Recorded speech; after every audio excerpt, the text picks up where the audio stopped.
Medak assembly నియోజకవర్గంలో 81 పాఠశాలలకు రక్షణ గోడలు ఎంజీఎన్ఆర్ఈజీఎస్ పథకం కింద 7.50 కోట్లకు పరిపాలన అనుమతి.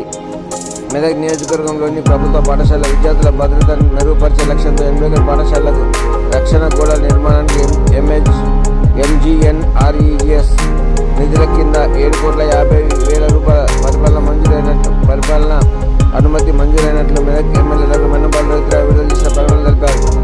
తమ నిధులతో పాఠశాల చుట్టూ కాంపౌండ్ వాల్స్ నిర్మించి విద్యార్థులకు సురక్షిత వాతావరణం కల్పిస్తున్నట్లు పేర్కొన్నారు.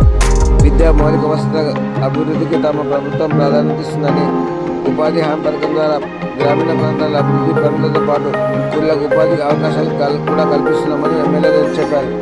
మండలాల్లో మంత్రులైన పనుల బాపనపల్లి 1, చిన్న శంకరంపేట 18, వైరగంపేట 17, రామంపేటలో 8, నిజాంపేట 7, మెదక్లో 5, నార్సింగ్లో 5 పనులు ఉన్నాయని తెలిపారు.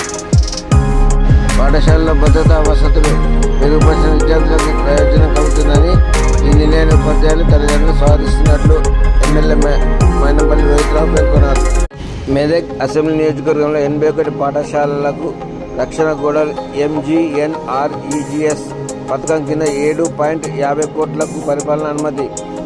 మెదక్ నియోజకవర్గంలోని ప్రభుత్వ పాఠశాల విద్యార్థుల భద్రతను మెరుగుపరిచే లక్ష్యంతో 81 పాఠశాలలకు రక్షణ గోడల నిర్మాణానికి ఎంజీఎన్ఆర్ఈజీఎస్ నిధుల కింద 7,50,00,000 పరిపాలన అనుమతి మంజూరైనట్లు మెదక్ ఎమ్మెల్యే డాక్టర్ మన్నెంపల్లి రవిరావు విడుదల చేసిన ప్రకటనలో తెలిపారు.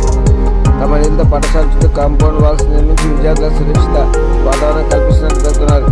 విద్యా మౌలిక వసతుల అభివృద్ధికి తమ ప్రభుత్వం ప్రాధాన్యత ఇస్తుందని, ఉపాధి హామీ పథకం ద్వారా గ్రామీణ ప్రాంతాల అభివృద్ధి పనులతో పాటు స్కూళ్లకు ఉపాధి అవకాశాలు కూడా కల్పిస్తున్నామని ఎమ్మెల్యే చెప్పారు.